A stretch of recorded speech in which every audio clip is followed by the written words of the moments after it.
Olá, meus amores, prestem muita atenção, porque neste episódio chegamos a um ponto crucial da história da música popular brasileira. Hoje vamos falar da composição e posterior publicação do primeiro samba. Sim, esse gênero musical que, na minha opinião, é aquele que melhor define a nossa identidade cultural. Esse gênero musical, que na minha opinião é aquele que melhor define o conceito de brasilidade, que é tão comentado nos dias de hoje. Esse gênero musical, que por décadas e décadas foi sinônimo de Brasil ao lado do futebol. Seu legado no nosso programa começa agora. Mas eu sou obrigado a confessar que o samba nasce muito antes dessa história que eu vou contar para vocês daqui a pouco. No Brasil, o samba vai nascer ainda durante o período colonial, quando existia um negócio chamado escravidão. A música africana, continente de onde vinham os negros escravizados, tem uma tradição muito forte com a percussão, com o batuque, né? Diferentemente, por exemplo, da música europeia que nós estamos estudando, lá no Vamos Falar de Música Exterior. A essa altura, vocês já devem ter percebido que a música europeia tem uma tradição muito maior com os instrumentos de corda, por exemplo, feito violino, ou com os instrumentos de sopro, como a flauta transversal. O piano, no máximo, é aquilo que mais se aproxima da percussão na música europeia. Isso, claro, se nós desconsiderarmos os instrumentos orquestrais de percussão, como os pratos, os símbolos, o triângulo, que não são contemplados pela música de matriz africana. Né? A música africana ela vai consagrar o batuque, os tambores, e os negros escravizados vão trazer essa tradição aqui para o Brasil. Uma etnia em específico chamada Quimbundo, que é proveniente da região onde hoje se localiza o país Angola, vai trazer junto uma dança chamada samba, que no idioma quimbundo significa pega e larga. Ou, como foi traduzido depreciativamente pelos colonizadores portugueses, umbigada. Por quê? Porque em seus raros momentos de diversão, né, ou nos quilombos, quando eles resistiam à opressão da escravatura, os negros organizavam ali rodas de batuques e danças típicas dos lugares de onde eles haviam nascido, e entre elas estava este samba. No que consiste o samba? Né? Os dançadores realizam um bamboleado com as pernas muito parecido com o samba atual, e no momento de ápice da música, eles vão se lançar, vão lançar o corpo um contra o outro, de modo a chocarem os abdômenes, a barriga, não é? Vai encontrar um umbigo no outro. Esse momento em que os umbigos se encontram é o pega. Hora que eles se soltam é o larga. Por isso, samba, pega e larga. Ou umbigada, na tradução pejorativa do colonizador português. Foi assim que nasceu o samba, ainda no Brasil colônia. E ao longo de muitos séculos e séculos ele permaneceu marginalizado devido a motivos de racismo, até que no século XX o samba veio a ser coroado como o maior ritmo musical brasileiro, o mais representativo ritmo musical do Brasil. Brasil! E é óbvio que este samba, cuja história eu vou contar aqui para vocês, não foi o primeiro samba de todos os tempos. mas foi o primeiro a ser gravado, publicado e a fazer sucesso, vencendo séculos de marginalização. Portanto, esse pioneirismo abriu caminho para que novos sambas pudessem repetir o mesmo procedimento e, desta forma, consolidar o ritmo musical no nosso cancioneiro popular. Mas, para poder contar a história do primeiro samba gravado, eu tenho que contar primeiro a história do compositor do primeiro samba gravado, que foi Ernesto Joaquim Maria dos Santos, mais conhecido pelo apelido de Donga. Donga nasceu no dia 5 de abril de 1890, no Rio de Janeiro, filho de um pedreiro e de uma dona de casa. Seu pai, nas horas vagas, gostava de tocar um instrumento chamado bambolino, mas foi de fato sua mãe quem realmente o introduziu no meio musical.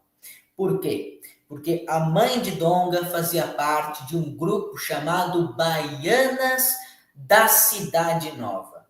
Cidade Nova é um bairro do Rio de Janeiro, tá? Então, ela fazia parte desse grupo chamado Baianas da Cidade Nova. Mas afinal, o que era esse grupo? Tratava-se de um conjunto de mulheres que hoje receberiam o adjetivo de influenciadoras e que elas se reuniam para promover festas ou rodas musicais ou cultos religiosos ou então para organizar blocos carnavalescos, sempre celebrando as tradições de matriz afrodescendente. E o Donga participava de todos esses eventos quando era pequeno e já foi se acostumando ali com o samba, com a música afrodescendente, o choro que nós viemos estudando todos esses meses até agora, não é?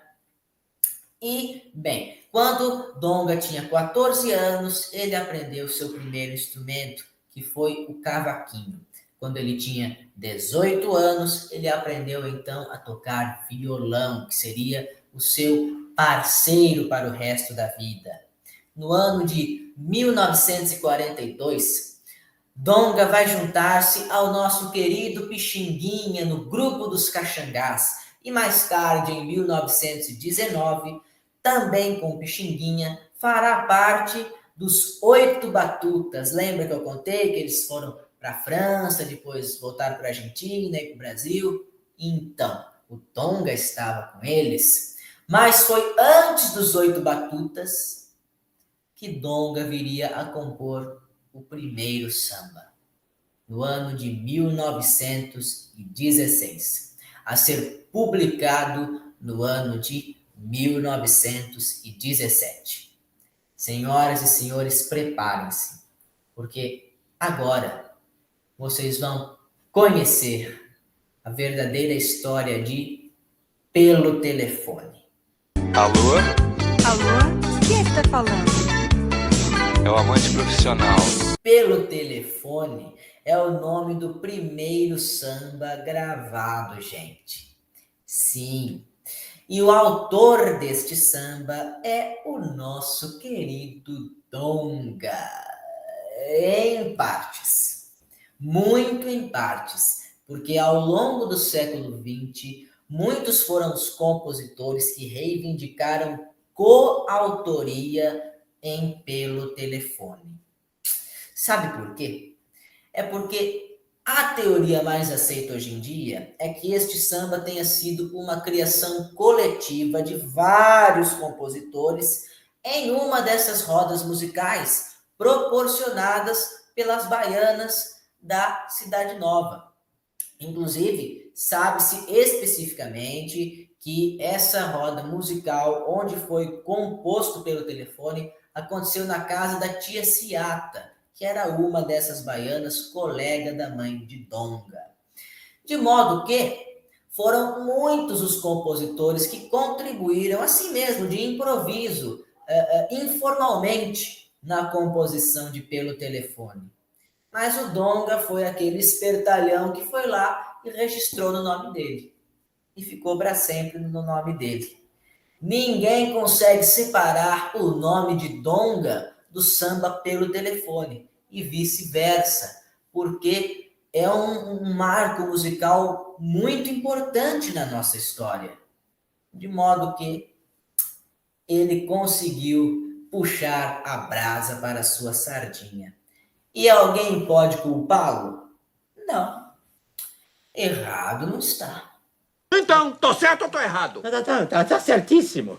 A letra original de Pelo Telefone dizia o seguinte: o chefe da polícia pelo telefone mandou avisar que na Carioca tem uma roleta para se jogar. Mas na hora de publicar, o Donga mexeu seus pauzinhos e alterou a letra, porque ele ficou com medo que essa primeira estrofe desse algum problema para ele, já que falava sobre jogos de azar, que por sua vez eram proibidos por lei. Daí a nova letra ficou assim: o chefe da folia pelo telefone mandou avisar que com alegria não se questione para se brincar. Vocês perceberam que o samba passou então a falar de carnaval? Sim, esse é um samba carnavalesco que foi lançado justamente em pleno fevereiro de 1917. Fez muito sucesso. Gente, fez muito sucesso. Nas ruas, os cordões todos cantavam pelo telefone, enquanto desfilavam e tocavam em suas próprias baterias. Fez muito sucesso. Não é à toa que tantos coautores vieram a reivindicar participação na autoria deste samba, porque eles também queriam lucrar com as vendas, né, de discos, de partituras, enfim. Vocês lembram que algumas semanas atrás, quando eu estava falando de marchinha de carnaval com vocês, eu disse que no ano de 1917, atenção com a data, neste mesmo ano que nós estamos falando, resgatou-se a marchinha Ó Abre Alas de Chiquinha Gonzaga? Pois é. Sabem por quê? Por causa do samba pelo telefone. Fez tanto sucesso que os organizadores ali do Carnaval Carioca, os mestres, os bambas, começaram a pensar: o samba vai ser o ritmo característico do Carnaval.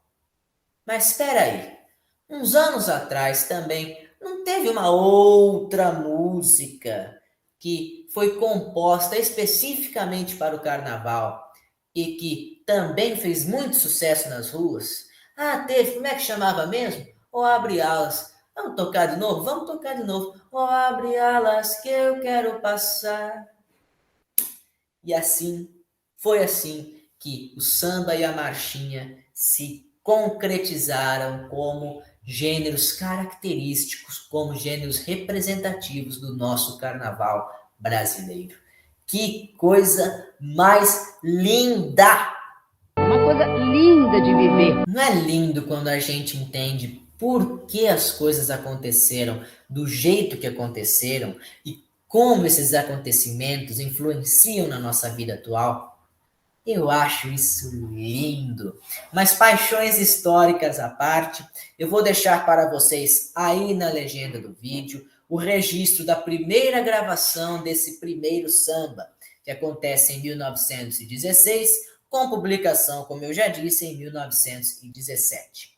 A gravação acontece na Casa Edson do Rio de Janeiro e o intérprete é o cantor Baiano. Sim, é um cantor que tem o nome de Baiano, que no caso está sendo acompanhado pelo Coro de Santos. Também no ano de 1916, novamente com publicação em 1917, a Banda Odeon vai gravar o samba pelo telefone, porém numa versão instrumental, que eu também vou deixar aí para vocês no nosso segundo link da descrição do vídeo. O terceiro será uma gravação mais recente, de 1973, pelo fabuloso, pelo gênio do samba, Martinho da Vila. Adoro Martinho da Vila. Quando ele canta a música do Donga, então, e daí a combinação perfeita. E para terminar, vou deixar para vocês uma relíquia não apenas do nosso museu musical, mas também do nosso museu televisivo brasileiro. São imagens do programa da Hebe em 1966 na TV Record, quando ela reuniu para cantar o samba pelo telefone Donga, Pixinguinha e Chico Buarque. O Chico sempre dizia para Hebe que os ídolos dele eram Pixinguinha e Donga, e ela conseguiu realizar esse sonho dele de cantar com os dois. E é assim que terminamos o programa de hoje. Muito obrigado por tudo. Abraços no coração de vocês. Beijos na alma de cada um e lembranças do Emílio.